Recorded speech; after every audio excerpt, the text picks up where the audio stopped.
Hello, and welcome to this recorded presentation of the CI STEM project's second annual survey highlights. This project is made up of several members, with the PI being Patrick Lunt and other co-PIs being Carrie Allen, Andrea Beasley, myself, Jared Boyce, and assisted by strong team members such as Bo Yigong.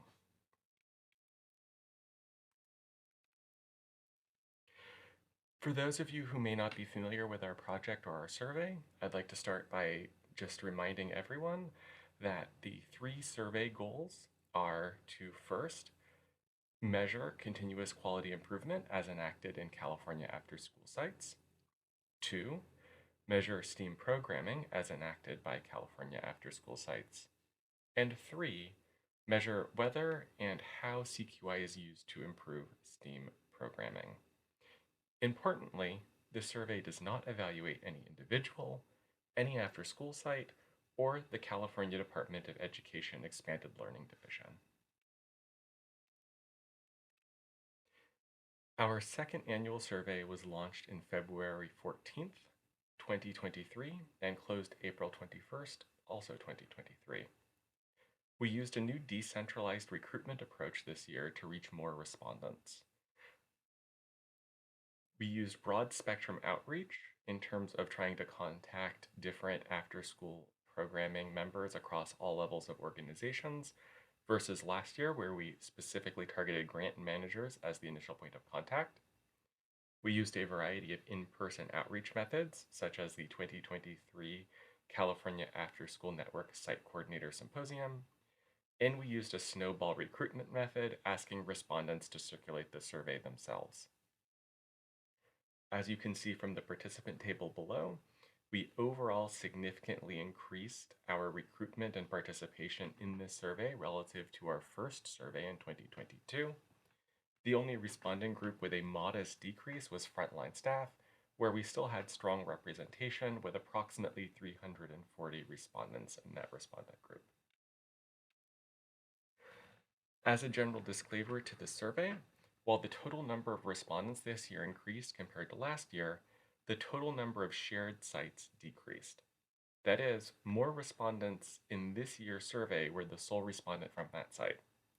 This makes cross-role comparisons challenging, as differences across roles may be due to difference in sites rather than the differences in roles themselves. We are in the process of using our qualitative and site visit data to confirm cross-role survey comparisons as part of our triangulation process among the different data sources we have. Also, this presentation reports on some, but not all, of the questions asked in the survey.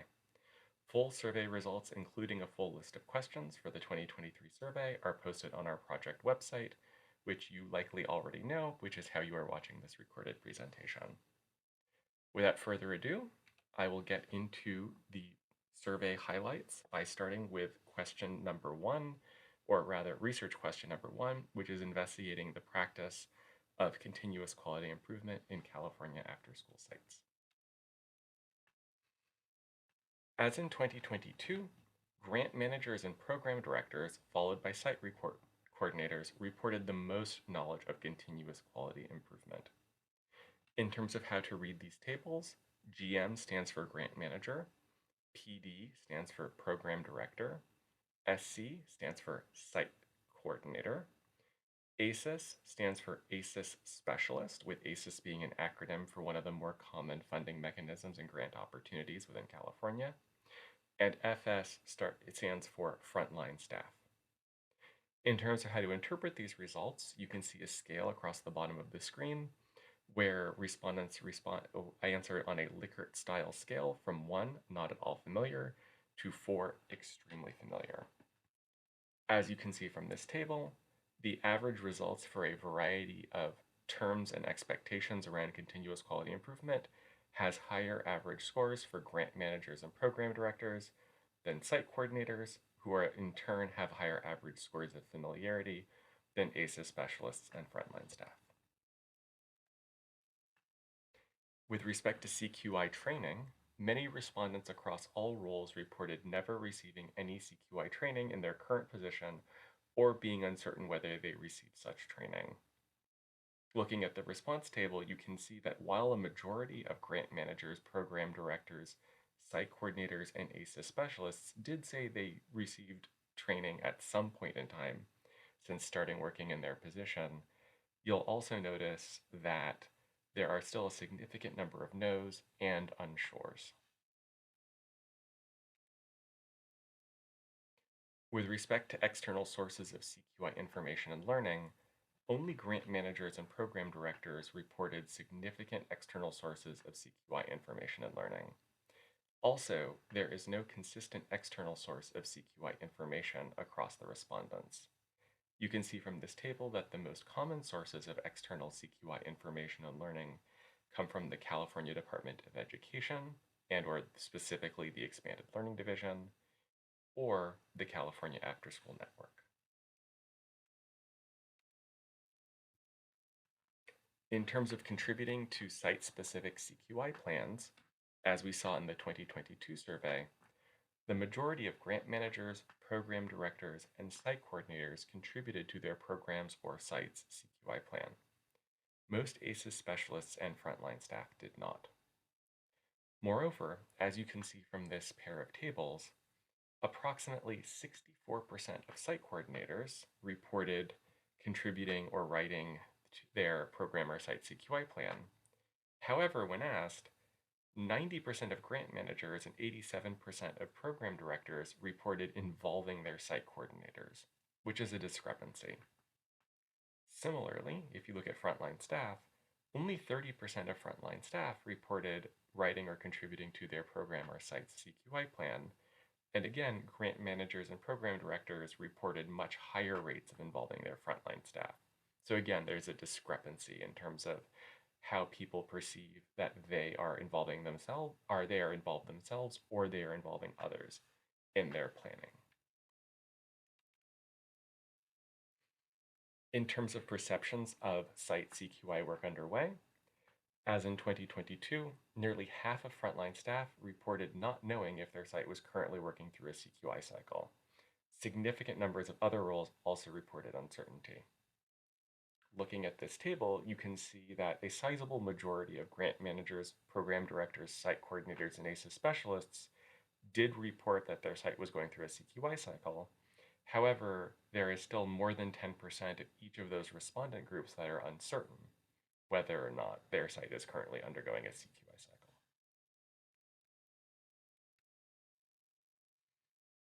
In terms of perceptions of site CQI data use, as we saw in 2022, most, but not all, grant managers, program directors, and site coordinators, as well as ACES specialists, reported that they collect data as part of the CQI process.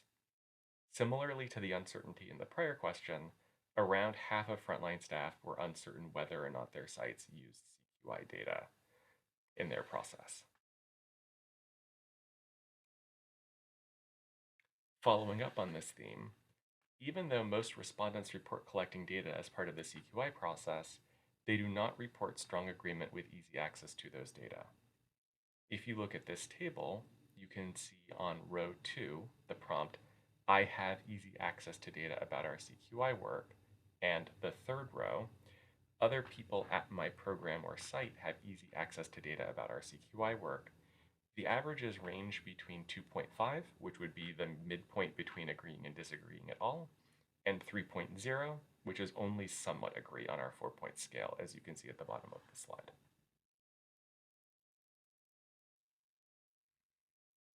Regarding knowledge of site CQI work, as we saw in 2022, respondents at best modestly agreed to knowing everything they needed to know about their program site CQI work, yet also did not agree that anyone else knew more about it. As you can see here from the table, the averages range between 2.3, which is very slight disagreement, to 2.9, which is just below somewhat agree on our rating scale, in terms of them knowing for themselves everything they needed to know, and other people knowing more than they did.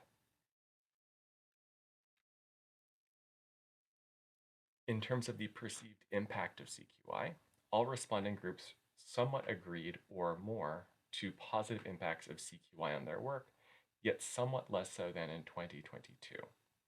In general, the average results on these items were 0.2 to 0.6 lower, varying by item than respondent group compared to 2022. As you can see from the prompts though, even though it's somewhat less so than prior years, all of the averages are at least 3, which is somewhat agree.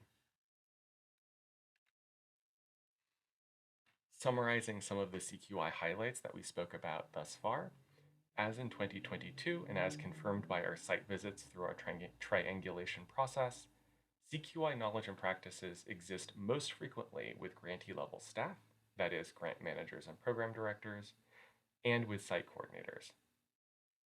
To varying degrees, all respondent groups report significant lack of involvement in CQI planning, knowledge of CQI work, and or receiving CQI training and information. And again, I want to highlight that and/or. The or is doing some significant heavy lifting in the summative statement, though we wanted to highlight that there are some gaps in terms of the CQI planning, knowledge, and or training and information. Moving on to our second research question, the next section of this recorded presentation highlights some of the results around STEAM programming offered by California after-school sites. In terms of STEAM programming content areas, site coordinators and ACES specialists report a wide variety of STEAM content areas incorporated into their site's programming.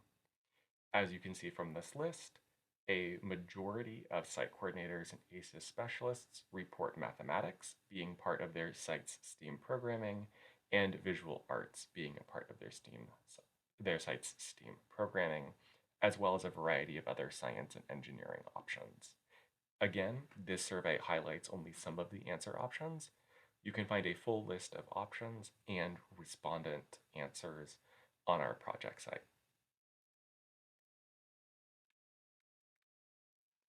In terms of STEAM programming planning, site coordinators and frontline staff are reported to do most of the planning of STEAM activities.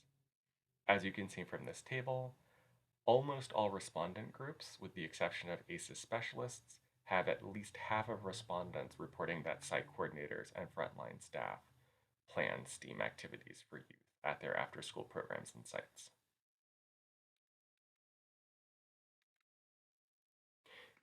In terms of where sites receive their STEAM programming curriculum materials, respondents most frequently reported finding STEAM curriculum materials from internet searches, followed by other program staff. You can see here from this table that the number one response option across all respondent groups, with the exception of frontline staff, is that they get their STEAM programming from internet searches. For frontline staff, the most common answer is on line 3 from the site coordinator that works at their after-school site.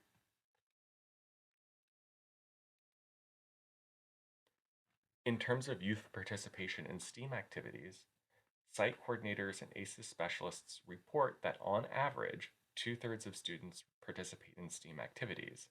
However, most staff overall report all youth participate in STEAM activities. In table 1 on this slide, you can see an average of the percent students from the responses of site coordinators and ACES specialists. So on average, both groups are reporting 64% of youth participate in STEAM activities. On the second table, which was a yes-no response, and so this is the percentage of respondent groups saying yes to these prompts, you can see a majority of all respondent groups, except for frontline staff, report that all youth participate. So there may be a discrepancy here between the respondents saying all youth participate and then the average being approximately 2/3 of youth participating. In terms of how STEAM programming is evaluated, the most common ways respondents evaluate youth experiences in STEAM are through student work, reflection questions, and student surveys.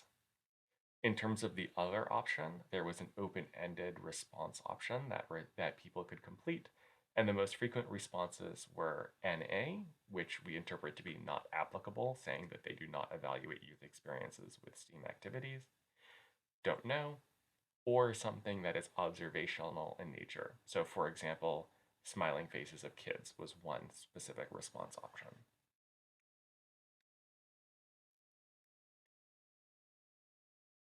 Throughout California after-school programming, there is a system of STEAM communities of practice and or hubs.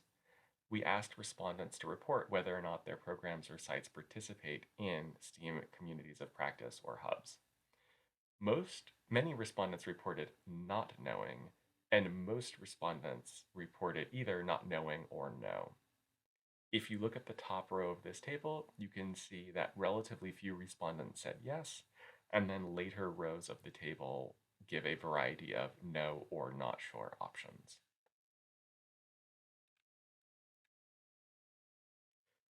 Specifically focusing on respondents who reported being in a STEAM community of practice or hub, they did report that the STEAM community practice or hub provided several services and supports to their program sites. As you can see in this table, majority of all respondent groups, again, among those reporting that their site is part of a STEAM community practice or hub, reported getting professional development from their STEAM community of practice and or hub. And then on the second row, and you can see that all respondent groups, with the exception of frontline staff, have a majority of respondents talking about opportunities to collaborate with other programs and sites being a beneficial service provided by that STEAM community of practice and hub.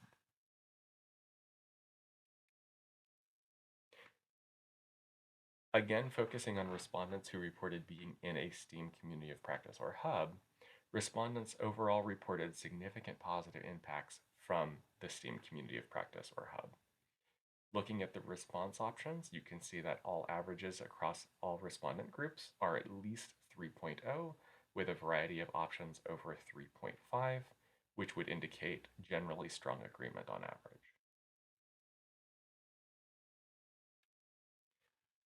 Transitioning to our third research question, I will now summarize some of our findings around the extent to which CQI practices intersect with and support STEAM programming.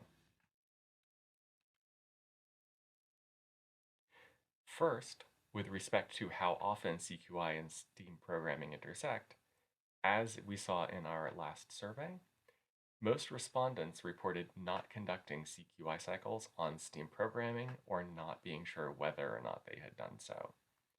As you can see in the table, on row 2, the respondents saying yes, all respondent groups have a minority, if not sizable minority, saying yes. Across all respondent groups, there are many more respondents saying either no or don't know, not sure. In terms of the impact of CQI on STEAM programming, as we saw last year, most respondents reported either not changing their STEAM programming due to CQI work or not knowing whether or not the programming has changed. As you can see from the prompt, we asked this question in a way that allowed all respondents to answer the question, even if their CQI cycles were not specifically focused on STEAM. And then lastly, with respect to data use around CQI and STEAM intersections, all respondent groups this year had reported a lack of collecting data on the quality of their STEAM programming or uncertainty whether or not they did such data collection activities. Last year, in contrast, most grant managers reported yes to this question, whereas this year, all respondent groups had a majority of people saying no or don't know, not sure. Thank you for joining me for this recorded presentation of some highlights of our second annual survey. Again, for more details, you can find that elsewhere on our project website. Thank you.